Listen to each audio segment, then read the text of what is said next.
Dire ber. Iye pone mene. Mini yaro ngeno kedebe. Atini te ya stage meliao. Etio ti stage megeot. Atino orogeo chata kino kede gidedede meneni diakal. Keneno jirkan tirkano ero chata kino kede jirkane koyai. Kenena pany ero chata kino keda panyno de koyai malo. Kenene gali ero chata kino kede gali de koyai kede malo. In papa kede toto ara tina duongi pachokano. Yaro ti komako chingatino di kogeo tetenbe te te te te te te te te. So ene pone no minyo kerebe atino tiemito yai stage melio etido ti stage meod. That in a beda side de umano udoli nyuto ni sign be etu ni stage meod no. Iweke bedo ton stage merekobino. Mane na li okelo watin.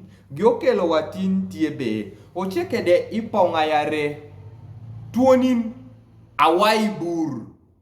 Amano Zhaky kulyuji karachel ke de Kevin Zhaky. Magi ponga ime amano Kumam music industry. Eudobe ibutudwe kanyangon medwe metomon. Imwaka metutumia reo tarwi ongwan. Mano yeuru otiekcha. Zhaky kulyuji obedi interview kede Teso Media Group and Zhaky tamolongo Berasmus. So interview no kulu yoko wacho be na nebedo king industry. Menjuro be liating at alanye.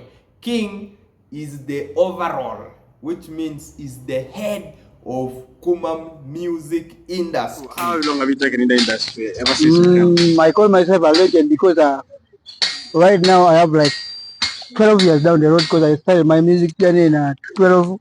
We are in 224. 224. So like 12 years now in the industry. Or in the industry. So me myself, I call myself a legend. I see people there posting one and one with their legends, but the legends are just quiet. Who's disturbing you? No, nobody is disturbing me as for now.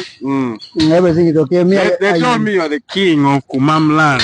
Oh, there's another king there. They know I'm the king. Yes, I'm the king, and no one can take that thing away from me. I'm the king. Yo. 2025 trending video. Zhaky tamolongo be Kevin Zhaky obedi wiyamo. Di video ni Kevin Zhaky te wacho be liatie ngata moro ikuma music industry atwera ton poro tiene kaene nyona iyamo mere yamo be. And I'm ready for everything in Kumam land. I'm ready to battle any artist who is trying to come through. I don't see any big artist in Kumam. I only see the hustle. I only see the hustlers, people who are trying to bring music up. But don't try to diss me. Don't diss me.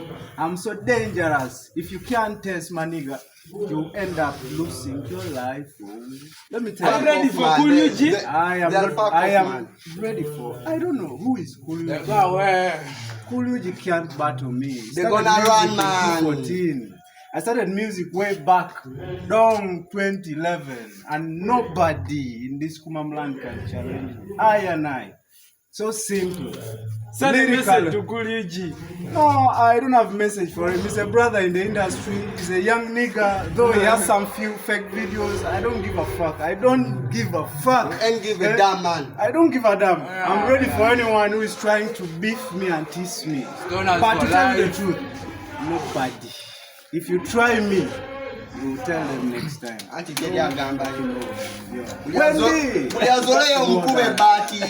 Itam nango kena aneno bala jo aregi tuoni na regi opore organizing negi a music battle challenge piendo pachachel chuarelia toro leading ineno benyo weka nen tam ni comment section opoyo.